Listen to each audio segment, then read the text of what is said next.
Bonjour, Laurence ici, chercheuse et éditrice académique.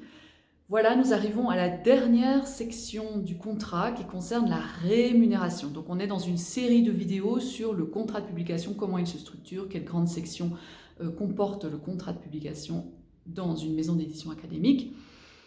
Et voilà, donc on en est aux royalties, à la rémunération. Alors, la dernière section, ça concerne votre rémunération, donc les royalties. Donc en fait, l'idée c'est que vous donnez vos droits. Donc, en échange, l'éditeur va vous rémunérer un pourcentage sur les ventes. Donc là, le pourcentage, il est vraiment très très variable. Ce que je pourrais vous conseiller, c'est... Moi, je réfléchis parce que j'ai vraiment pas eu de discussion. Sur tous les autres points, j'ai toujours eu au moins une discussion avec un auteur là-dessus. Mais sur la rémunération, ça a été très très rare. Pourquoi?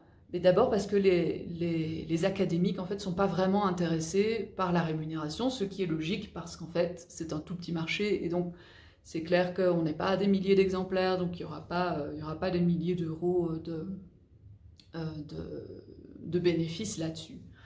Donc ça c'est une explication. Mais donc moi ce que je pourrais vous conseiller, si vous souhaitez négocier à la hausse le pourcentage, mais c'est d'expliquer pourquoi.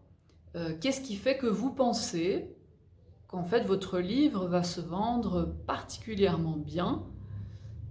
Est-ce que c'est parce que vous avez un réseau énorme? Est-ce que c'est parce que vous avez prévu de faire plein d'événements? Enfin, donc il faut au moins en tout cas une raison pour pouvoir expliquer votre demande de nouveau. Alors pour revenir sur une question qui est un petit peu en lien en fait avec cette rémunération, c'est le nombre de ventes auxquelles s'attendent. Alors là, je trouve que c'est important parce que souvent, ce que j'ai constaté, c'est que les académiques ont une idée, surtout au tout début, hein, les premières fois qu'ils publient, après, bah, forcément, ils voient ce qui se passe. C'est le nombre de ventes auxquelles s'attendent. Un livre académique,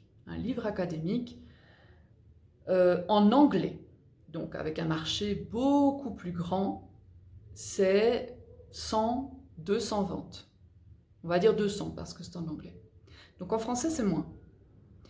Alors, plus votre sujet est extrêmement spécialisé, moins il y aura de ventes, ce qui est normal.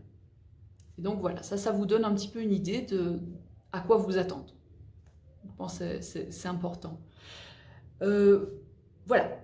Voilà pour la structure du contrat et les points sur lesquels vous pouvez négocier. Alors je vais vous demander, est-ce que vous voyez maintenant sur quels points sont ceux qui vous intéressent en fait de négocier ou en tout cas de discuter pour votre prochaine discussion avec votre éditeur. Et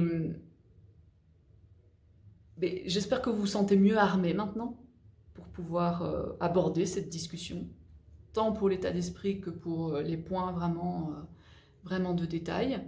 Et si vous connaissez quelqu'un qui va publier, n'hésitez pas à partager cette vidéo.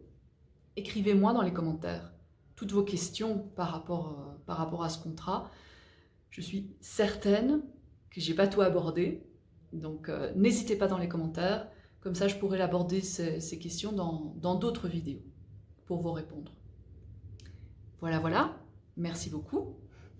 C'était Laurence, depuis l'État du Mexique, l'Est de l'État du Mexique, au Mexique forcément. À bientôt!